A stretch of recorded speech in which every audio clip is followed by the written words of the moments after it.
Constance Connie Sumner does the morning dishes in her kitchen. It's a nice house, and it looks as if she has a loving family. Her son Charlie lays on the floor playing video games. Her husband Edward pops his head in and says good morning. She comments that his sweater's on inside out, and he jokes that it was done on purpose. As Edward gets ready for work, Connie asks Charlie if he's brushed his teeth. He lies and says that he has, but she doesn't believe him and forces him into the bathroom to do it properly. As she helps her son get ready, Edward complains about stock prices, one in particular that he was going to buy, which she talked him out of. He doesn't seem angry, just a little upset. Connie appears far too busy to care. As Edward and Charlie leave the house, they open the door and take note of the intense storm brewing outside. Edward suggests that Connie stays home today, but she says that she has to pick up some stuff for Charlie's birthday. Edward jokes with his wife as he leaves. She smiles and shakes her head. It's clear that their marriage, their family life, is happy and quaint. Connie heads into the city on her own.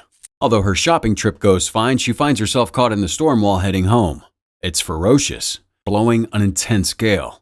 She tries to hail a taxi, but none pull over. Her hands are full of bags, which threaten to blow away in the ensuing storm. Just down from where Connie walks, Paul Martle leaves a bookstore. He has a dozen books stacked up in his arms, and he doesn't see Connie coming straight for him. Neither does she. The wind has him. And before either know what's happening, Connie walks right into Paul and knocks him down. Paul chases after Connie's dropped things as she helps pick up his books. She then asks Paul to help her wave down a taxi, but none pull over. He apologizes to her and jokes around a little. It's only now that Connie notices how attractive Paul is. She tries not to make it obvious, but it really is. Paul notices the cuts on Connie's knee, caused by the fall. He offers to run up to his apartment and grab a Band-Aid. She's grateful, and although she intends to wait outside for him, he convinces her to come upstairs. She does, knowing that she isn't going to get a taxi anytime soon. The apartment is large in size, but stacked full of thousands of books. He tells her he's a book dealer and directs her to his bathroom. As Connie hurries to the bathroom, he makes them both tea. In the bathroom, Connie carefully applies the Band-Aid to her wound.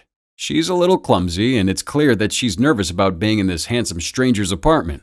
Back in the living room, Paul offers her tea, which she accepts.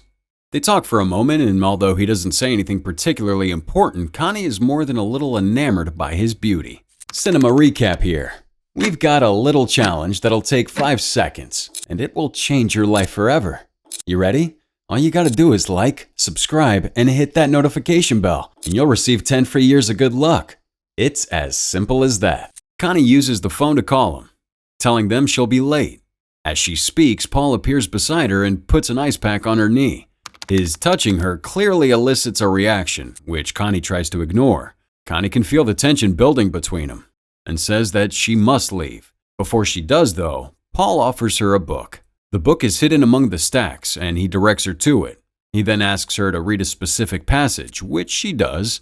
As she reads, he speaks the lines moving in closer and closer. The tension between them continues to build, and she hurriedly excuses herself from the apartment. Paul tells her she's welcome back at any time. Back home, everything's normal. Her son is high energy and excited. Edward is concerned about the wounds on her leg, and when she tells him about Paul, Edward doesn't seem concerned. He even jokes that they should send him some wine. Cheap wine. Later that night, Connie walks past the book that Paul gave her and reads it quickly, her mind going back to earlier. In the bedroom, Edward has a video camera out and records Connie as she gets ready for bed. They flirt, and soon the two are making out and having sex. They're clearly happy and in love. The next morning, Connie sends her son off to school. Alone, she wanders through the house and finds herself looking at the book that Paul gave her. As she flips through it, a small card falls out. She picks it up, reads it, considers. Connie takes the train to Grand Central Station, where she immediately heads for a bay of phone booths. She calls the number on the card but hangs up. She considers again and calls a second time. When Paul answers, she makes an excuse about wanting to send him some wine as a thank you, but he suggests that she come and meet him. She goes to say no, but then gives in. At Paul's apartment, the heat between them is palpable. He stands close, helps her take her jacket off, flirts gently with her. When she spots a book written in Braille, he holds her hand and helps her to read it. Connie can see what's happening and quickly excuses herself. Clearly feeling guilty, Connie goes and visits Edward at work. She lies about where she's been and what she's been doing. But then she says she bought him a new sweater. The moment he tries it on, he gets a call which he has to take. He's fired up about it, and Connie watches on idly. Later that night, she does the dishes as Edward packs up the table. They do so in silence. Edward watches Connie and even tries for her attention, but her mind is clearly somewhere else. Under the guise of bringing him muffins, Connie finds herself at Paul's house again. There's music playing, and he asks her to dance, an offer she takes up. They hold one another as they gently sway. Paul tries for a kiss, slowly moving his head in closer, but Connie denies him. She's on the verge of tears as she tells him it's a mistake, before quickly leaving his apartment. But she forgot her coat. She comes back in and Paul snatches her up, lifts her into the air and carries her into the bedroom. She doesn't resist. On the train heading home, Connie's distraught. Tears flow from her eyes as she remembers what she did. She was in bed with Paul. He slowly undressed her, and although she tried to fight him, she also clearly wanted him to keep going. As she remembers more and more, she cries harder. Paul removed her panties, and when she again tried to stop, he asked her to slap him, to fight him off. She did so, but this only made her want him more. Soon the two were having intense, passionate sex. Back on the train, Connie is still distraught, although it's hard to tell if she's upset with what she did or simply a little confused. She rushes to the bathroom, removes her panties, and desperately tries to clean herself. Meanwhile, Edward is leaving work with a colleague, Bob. He asks Bob about the meeting he had with Connie the previous week, one Connie told him about when she was really with Paul. Bob seems confused, and Edward assumes that he's just made a mistake. That night, Connie's awkward, and this time, Edward notices. He asks if Connie loves him, and she tells him that of course she does. Connie lives two lives. One is the loving mother and adored wife, happy to spend time with her family. The other is with Paul, who she sees more and more of. When they're together, she's clearly enamored with him, hypnotized by both he and the sex. Paul pushes Connie's boundaries. One day he takes her to a cafe for lunch. She's nervous, not wanting to be seen, but he continues to play with her, trying to test her limits. Soon the two are laughing and kissing like no one's watching, although someone is. We don't know who he is, but a random customer watches the two as if he knows Connie. She doesn't see. That night, Edward joins Connie for a bath. He tries to make love to her, but she stops him and leaves, saying she isn't in the mood. Edward's clearly upset by this. The next morning, as Connie gets ready, Edward takes note of the new clothes she's bought. He tries to organize to go into work with her, wanting to spend the morning together, but she lies and tells him that she has a beauty appointment that she forgot about. Edward then calls the beauty salon, confirming what he already knew. She never had the appointment. She's lying to him. On her way to see Paul, Connie bumps into an old friend, Tracy, and an acquaintance, Sally. Although Connie's desperate to see Paul, they convince her to come across the road for a coffee. She has no choice but to say yes. Once inside, she calls Paul to tell him where she is, and Paul, wanting some fun, sneaks across to the cafe. She tells him to leave, but soon they're in the stall having sex while her friends wait for their coffee. Once Paul leaves and Connie joins her friends, the conversation turns to affairs. Tracy had one once, and she tells Connie it's the worst thing she's ever done. This strikes a chord with Connie, and later on, when she's back with Paul, she begins to muse about what they're doing and how it can't go on for much longer. Guilt is starting to get to her.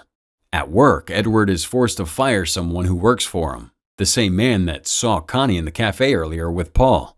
Distraught, the man tells Edward that he needs to keep an eye on his own family. This warning affects Edward, who later meets with a private investigator and asks him to follow Connie. That night, Edward tells Connie and Charlie that he has to go to Chicago for a few days. He also speaks of trust, and although it relates to the man he fired earlier, he's clearly talking about Connie. Connie and Paul go to the movies and end up making love in the theater. As they exit, the private investigator takes photos of them. Connie's late picking up her son. For whatever reason, this seems to hit her the hardest, and that night she smokes and cries to herself. She even calls Paul, looking like she might end it right now, but then doesn't. Edward meets with the private investigator who tells him about Connie's affair. Edward doesn't look surprised, but still as if he can't believe it. The next day, Connie goes into the city with the intent on ending things with Paul. It's raining, and as she hurries to find cover, she spots Paul with another woman. She follows him into a bookstore and confronts him, shouting and yelling. Paul drags her to his apartment, and although she tries to end it then and there, soon the two are having intense sex in the hallway. She's addicted to Paul and can't control herself. Edward goes to visit Paul. It's clear that even he doesn't know what he expects or what he wants, just that he has to see for himself. After Edward reveals who he is, Paul invites him inside and the two have a drink. It appears that Edward is struggling to get his head around everything, and with each new revelation about the nature of Paul and Connie's relationship, he becomes even more broken. But when Edward sees a snow globe that Connie gifted Paul, he loses it. Apparently it was a gift from Edward to Connie, and where it at first looks as if Edward's going to collapse, he beats Paul over the head with the globe, killing him. Thinking quickly now, he wipes down the fingerprints from the apartment, collects the globe, and begins to wrap Paul's body up in a bedsheet. Connie calls Paul.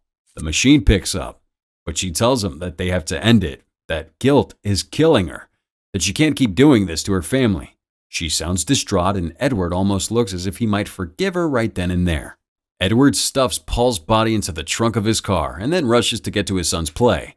There he sits with Connie as they watch their son. They hold each other and smile, looking like everything might actually be all right.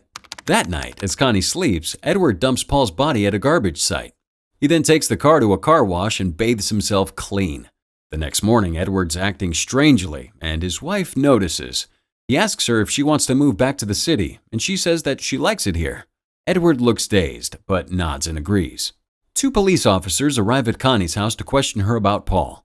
He has been reported missing by his family, and Connie's number was on his desk. Connie lies to the police, claiming that she barely knows him. As she lies, one of the officers plays with a snow globe, one of many owned by Connie and Edward. Connie tells Edward about the police visit earlier. She lies again, acting as if she barely knew Paul, and is surprised that the police even wanted to speak with her. Edward knows she's lying, but pretends to be all right with it. Paul's disposed body is accidentally discovered by a garbage man. The police return to question Connie, and this time, Edward's there. Her lies begin to show as she claims she's met Paul at a fundraiser, which Edward confirms. She then says again that she barely knew Paul and has never been anywhere near his apartment. They ask her about a parking ticket she got there a month ago, and she's forced to hurriedly lie about why she was there. When the police leave, she looks upset and extremely worried. Connie picks up Edward's coat from the dry cleaner. As she looks through his pockets, she finds photos of her and Paul together, taken by the private investigator. That night at a dinner party, one of the guests is looking over at Connie's snow globe collection. As she does, Connie notices that the globe she gave Paul has returned. She looks to Edward, who looks back at her. Both seem to realize what has happened, that the other one knows. Connie confronts Edward. In his rage, he admits that he killed Paul. But then he says that he didn't want to kill Paul. He wanted to kill Connie. It's a comment that strikes at them both, and slowly they start to pull away from one another. Connie talks to Charlie, who's upset with how sad she looks. Charlie then sits and plays piano with Edward as Connie looks over the snow globes. She finds a note from Edward, from when he first gifted her the globe. It tells her how much he loves her, that she's the best thing to ever happen to him. The remorse in Connie is clear as she goes from the notes to her husband and son, both bonding by the piano. That night, she burns the photos of her and Paul, reminiscing on all the times they spent together. Edward sits with her and she tells them that they're going to get through this, one day at a time. And indeed, it looks like they might. They go to a party and try their best to forget. But on the way home from the party, Connie suggests that they leave the country and start again. Although Edward doesn't seem to agree, he plays along, musing about where they might live and what they might do, so long as they're together. The two hold one another lovingly, suggesting that no matter what happens in the future, they're now in this together. Despite it all, perhaps their marriage is even stronger than it was before. This was a recap of the film Unfaithful, produced by 20th Century Fox and released in 2002.